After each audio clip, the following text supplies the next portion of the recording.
sure I have friends.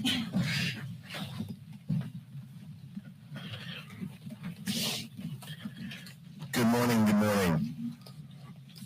We've hit 100 days of House Republicans in the majority, and the American people have very little to show for it.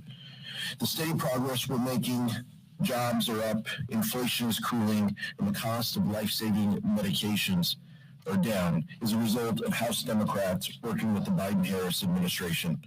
At the same time, the urgent challenges our country is facing have been made worse by Republican extremism.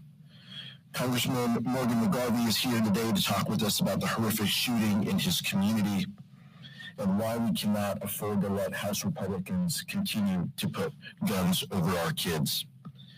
And Congresswoman Lizzie Fletcher and Pat Ryan are here to talk about the disastrous ruling in Texas that is another step toward a national abortion ban that Republicans have promised. All three of these members are incredible public servants who consistently put people over politics.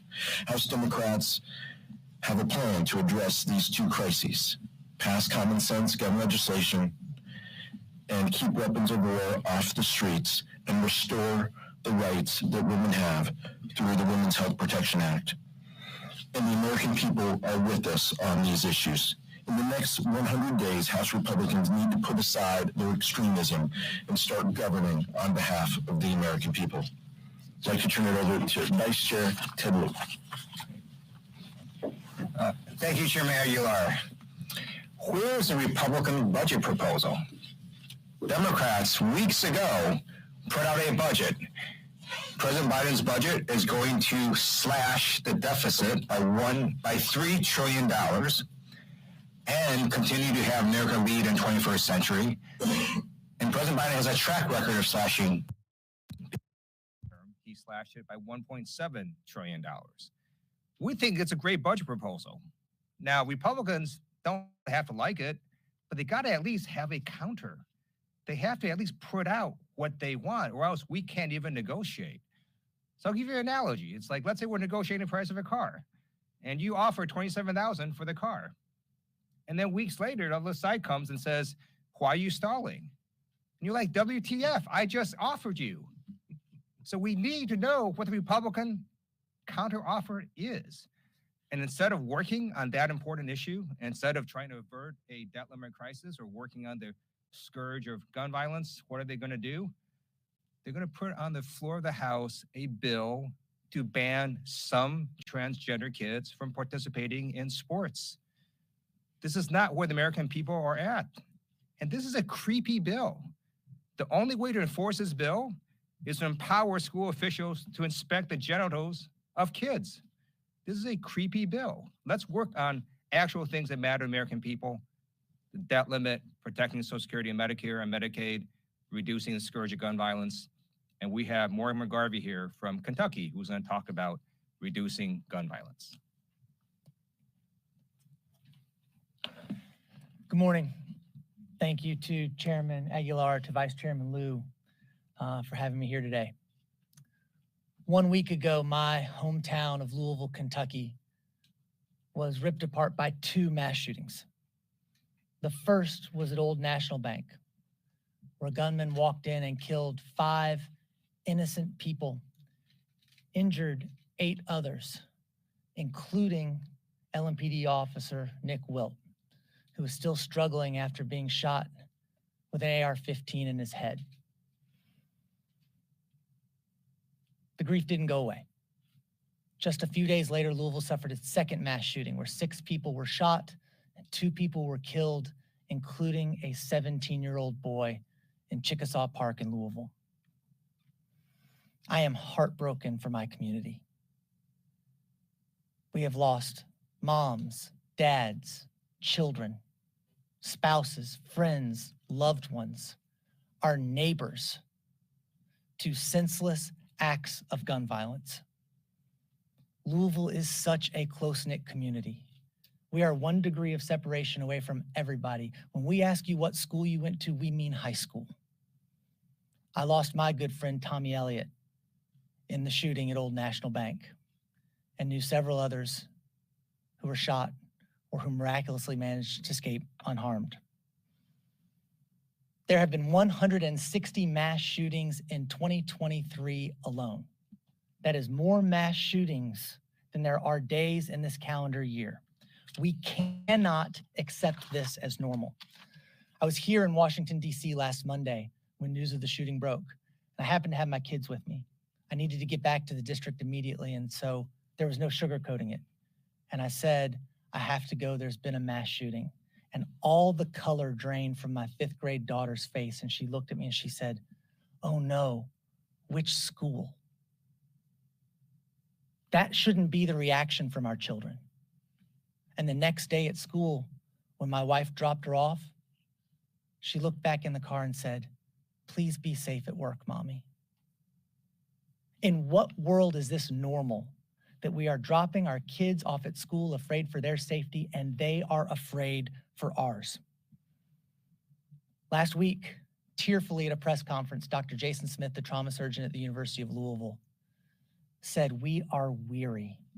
We are weary from going out into the waiting room and telling someone their loved one isn't coming home and hearing the screams of mommy and daddy. We are doing nothing, and that's not working. Please help. We have to do more. Take my word for it. Take the word for it from the other members of Congress who have suffered the same thing in their communities, where their communities are grieving and their friends and families and neighbors are grieving. Enough is enough. We have to do more to keep our communities safe, and doing nothing isn't working. We must put public safety over guns. We must put kids over guns. We must put people over guns and act to keep all of our communities safe and to keep this from happening again. Thank you. Now I'll pass it off to my colleague and friend, Lizzie Fletcher from Texas.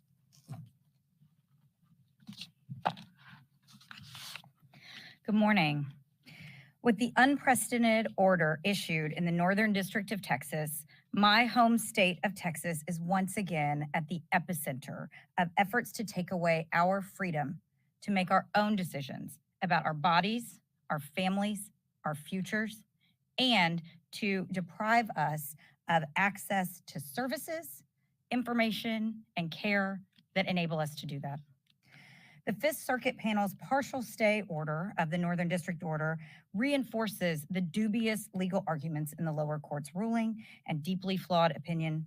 It undermines the FDA's drug approval process and limits access to mifepristone for too many Americans who need it.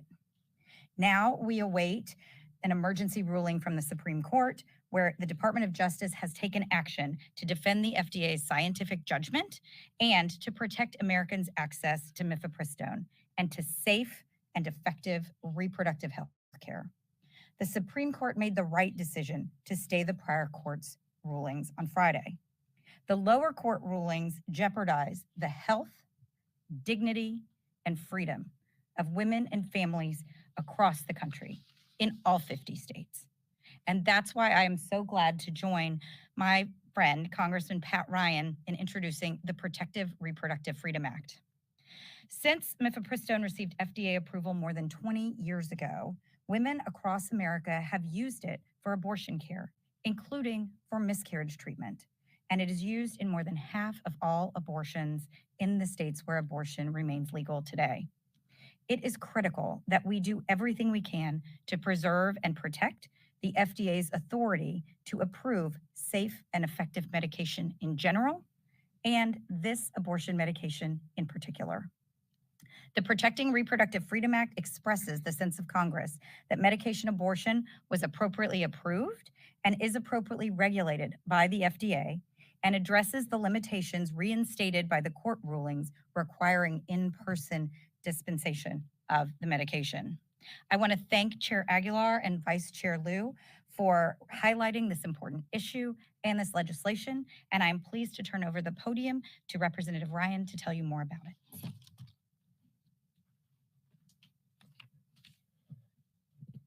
Good morning, everyone. Thank you, Congressman Fletcher. Thanks to my colleagues. Thank you, Chair, for having us here.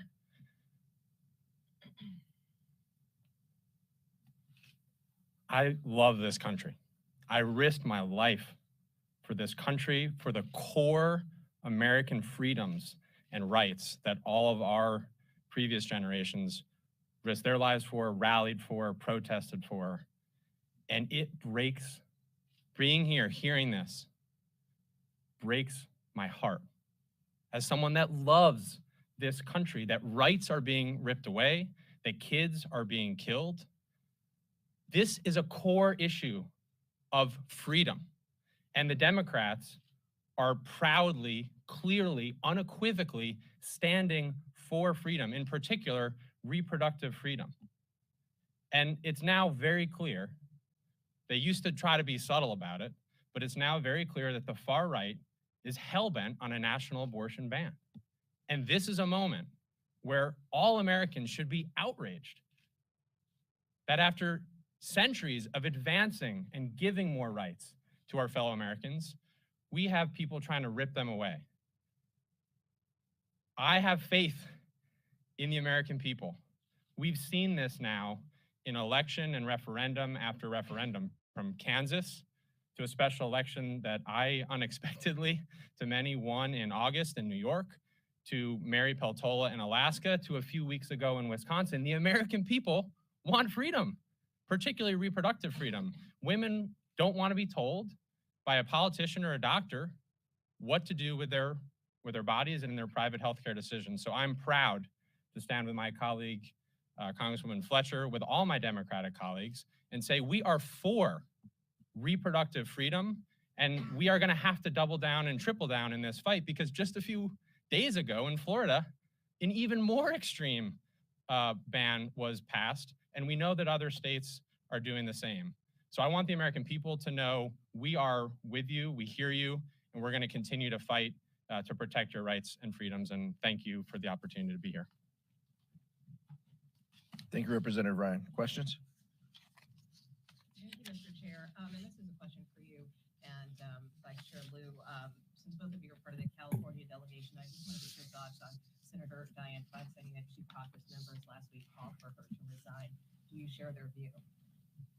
I think it's up to Senator Feinstein to decide her own timeline. She is a legend in California politics and a legend in the Senate chamber. The work that she has done specifically on gun violence should be commended by all of us, and the work that she has put in over the last few decades representing the people of San Francisco and the people of California. But I will say that our expectation as House Democrats is that every senator is going to need to participate as we stave off House Republican attempts to get closer to default. So I look forward to her coming back, and I look forward to her service, but she should get to choose that timeline. I agree with Chairman Aguilar, and let me just add that shingles can be quite debilitating. If you're over the age of 50, you should talk to your doctor about getting the shingles vaccine. And in America, we don't tell people to resign because they got shingles.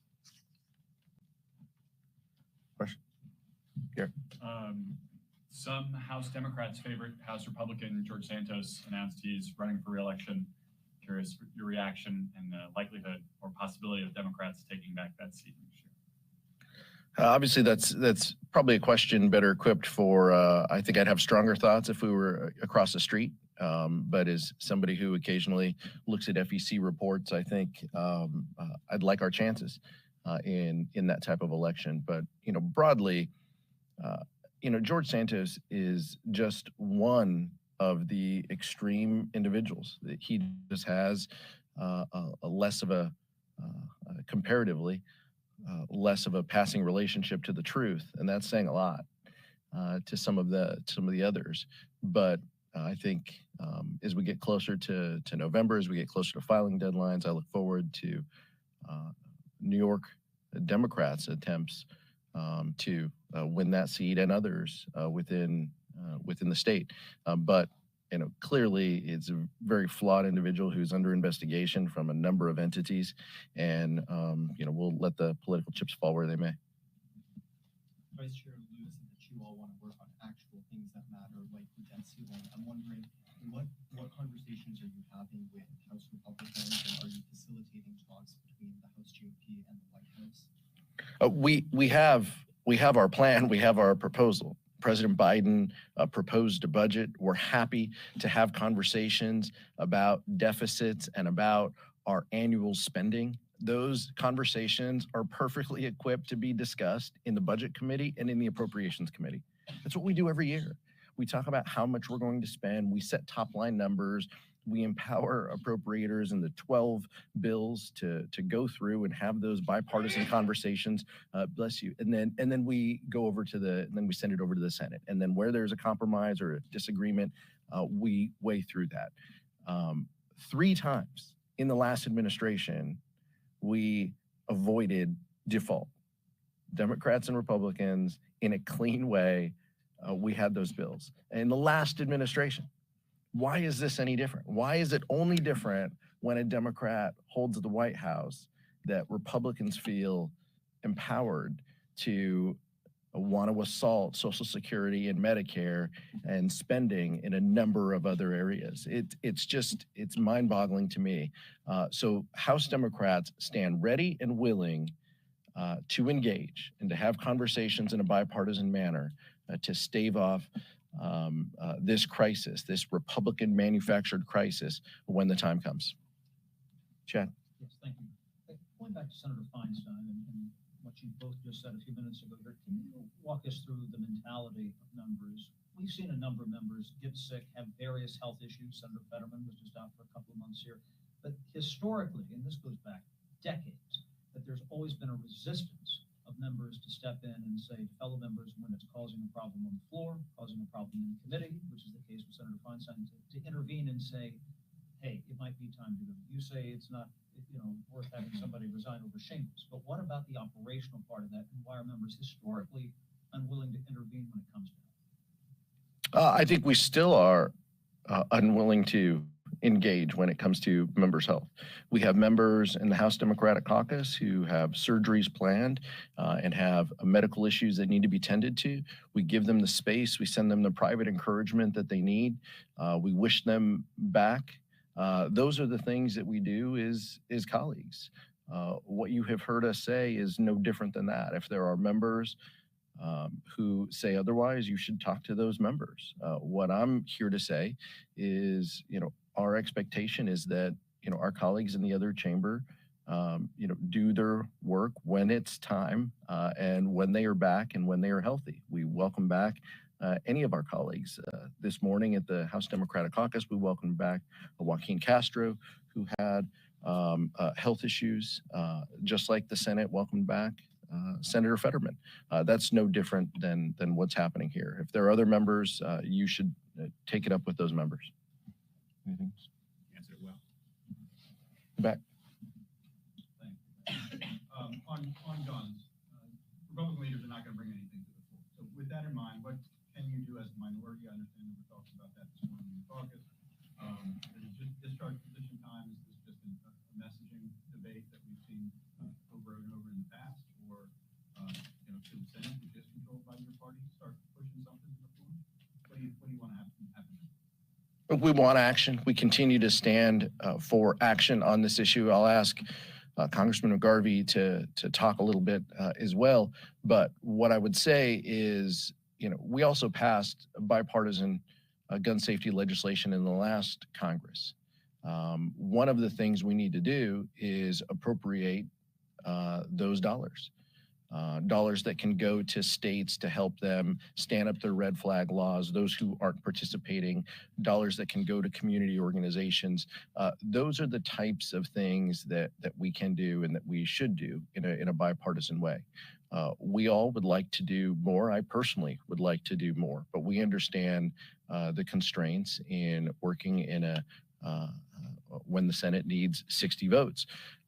But House Democrats continue to stand for solutions. And this isn't just a messaging conversation. This is real life. And what we want to do is pass meaningful gun safety legislation at every turn that helps our kids and helps our communities. I'll ask Representative McGarvey and then Vice Chair Liu. Thank you, Chairman Aguilar. And yes, as I said earlier, 160 mass shootings already this year. People's lives are not a messaging tool. This is something that is impacting every community in America. It's impacting schools and workplaces and churches and places where people go for entertainment.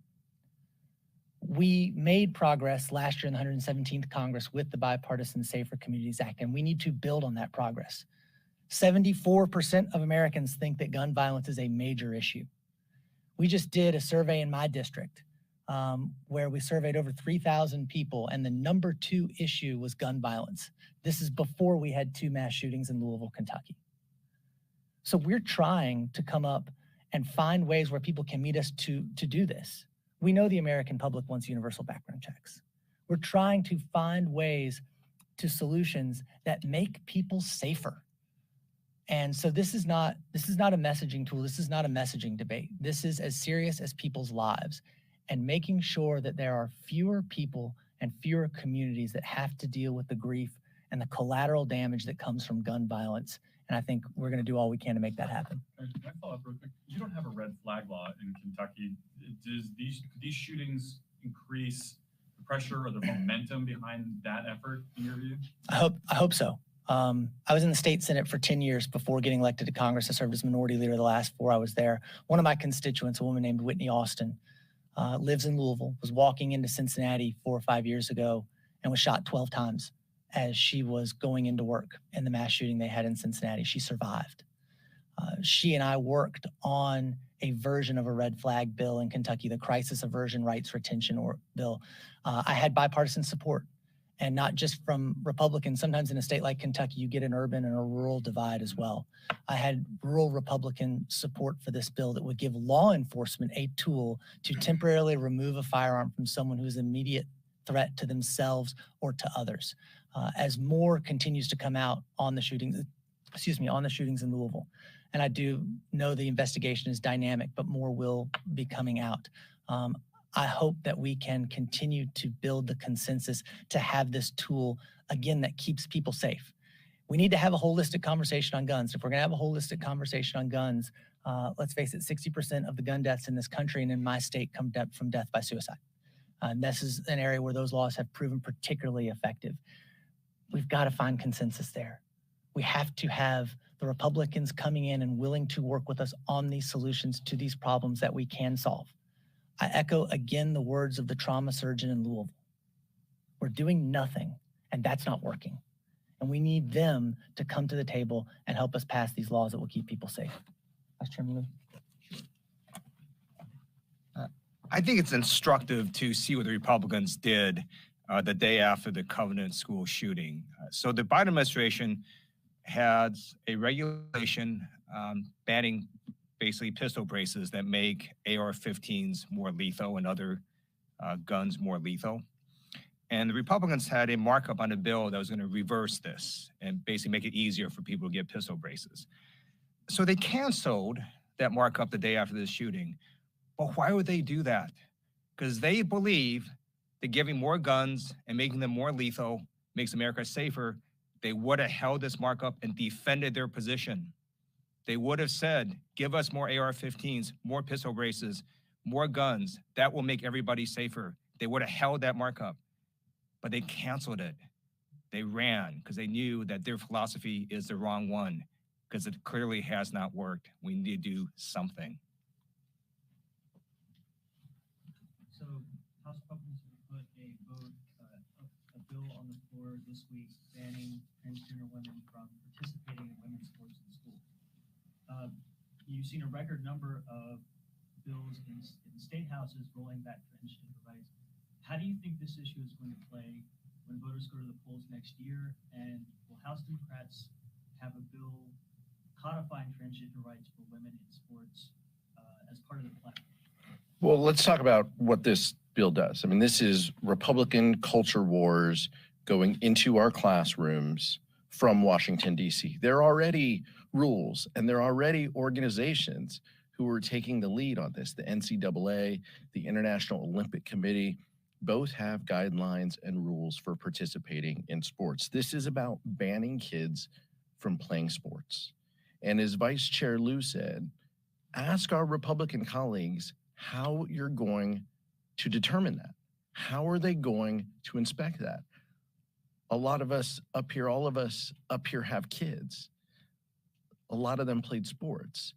What are they comfortable doing? Are they comfortable, are Republicans advocating for coaches to inspect young women? Are they comfortable for a referee or an athletic director? That's what this is about. And so if you have a young daughter playing sports, you should be incredibly concerned about this bill, because that's the next step. And that's what Republicans should be asked, is how you implement this.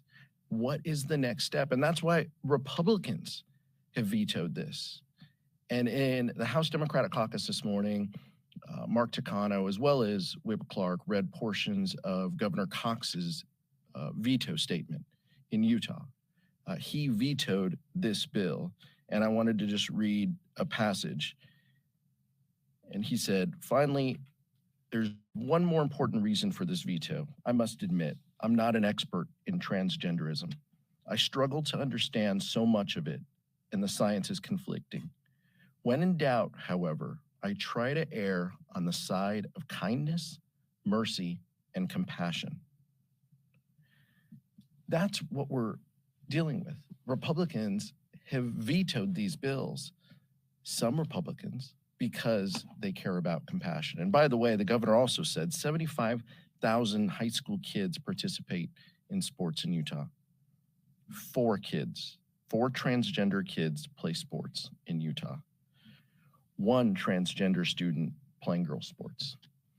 That's what this is about. This is a continuation of culture wars. They wanted to ban abortion care, ban books, and now ban kids playing sports. Next question.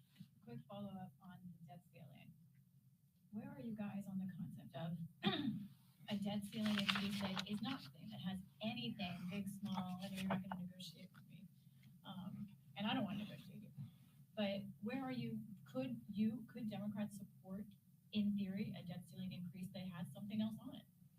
We are always willing to have conversations with our Republican colleagues. And like I said, when it comes to debts and deficits and spending, we're happy to have those conversations. In the Budget Committee, if Republicans choose to put up a budget blueprint or a budget, which we hear may not happen, I don't know. I learned some of that information from you all. If Republicans want to put up a budget, we're happy to look at that. If Republicans want to put top line bills up and talk about our appropriations process, we're happy to engage in those efforts as we have in the past. When it comes to the full faith and credit of the United States and paying our bills, those are separate conversations. The United States should stand for, and always has stood for, paying our bills. I think the American public realize that. I look forward to our Republican colleagues hopefully getting to that realization. We'll see. Speaker McCarthy says he has the votes for this, so we'll see what Republicans can put up and what they can pass. Thank you guys so much. You want to take one more? Go ahead. Yeah. Say, on the budget one more time, you keep asking for Republicans to release their budget, but President Biden missed his statutory deadline to release a budget. Did that set a bad precedent? No, not at all. The president put together a budget. He submitted it. It is frequently late. I think presidents of both parties have frequently missed those dates, just like the date mentioned for April 15th for Republicans. If they want to say that they're going to put a budget out May 1, we welcome that as well. I'm not certain that that's what I'm hearing. But you can tell us what you're hearing. We would appreciate if Republicans put forward a plan like they said they would, but that's not within our caucus. That's within their conference. Thank you so much.